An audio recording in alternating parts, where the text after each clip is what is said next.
Well, I've just turned on the TV news, which is always a mistake watching the BBC early in the morning. But I was absolutely gobsmacked by what I heard.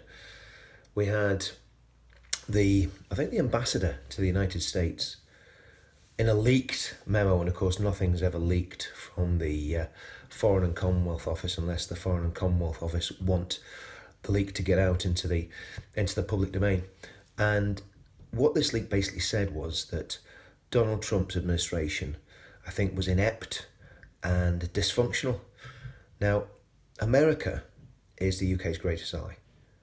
Simple as that. Whatever you think about America, whatever you think about Donald Trump, they are our greatest ally. Donald Trump represents America. He's the elected president. And for a sitting ambassador to say something like this, normally, I mean, I'm sure when Thatcher was Prime Minister and Reagan was President, if a memo like that had leaked from the Foreign Office when Maggie Thatcher was Prime Minister, the ambassador's feet would have not touched the ground. But what's happened this time? The Foreign Office have actually backed their man and said, oh yes, that's right, it is dysfunctional. So we're in a situation where the Foreign Office Minister, or the Foreign Secretary, Jeremy Hunt, is standing for election. He claims he wants to be Prime Minister. He knows he hasn't got a cat in hell's chance. So his department, with his civil servants, and incidentally, what we've got to understand about the Foreign and Commonwealth Office, they are, in the same way that Sinn Féin and the IRA were inextricably linked, the Foreign and Commonwealth Office and MI6 are inextricably linked. They are basically one and the same. Many civil servants and diplomats are also MI6 agents or MI6 officers. Jeremy Hunt, who allegedly leads that department, he's the Foreign Secretary, and is standing against the previous Foreign Secretary, Boris Johnson. His department has leaked against the President of the United States. This is a time when we need trade and we need to have Donald Trump on side more than any other time in history. We need a good trade deal with the Americans.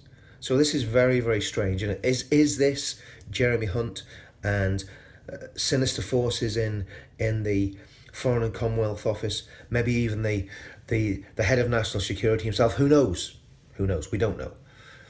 Leaking deliberately to undermine a Boris premiership and stop a trade deal with the United States.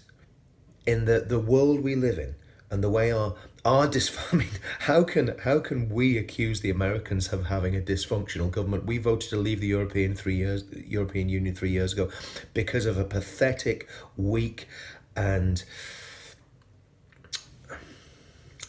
I'm not going to say evil, but let's say sinister Prime Minister in Theresa May. We haven't left the European Union. And I believe this has been quite deliberate policy by the British establishment. And now the British establishment are trying to torpedo a trade deal with the United States. And of course, the BBC, as they always do, lead on a negative story about Trump, lead on a negative story about Brexit. And we're left in a position where it makes it even more difficult for Brexit to succeed. Because what may well happen, we may well actually now leave the European Union. But I genuinely believe there are sinister forces, globalists, in business, in big government, in the deep state, in both the United States and in the UK, that would quite happily destabilise both those countries to prove that the so-called populists, in other words, the real people, can't win. Watch this space. I don't think that leak happened by accident. There's something behind it. And I'm sure as days and weeks go by, we'll find out what the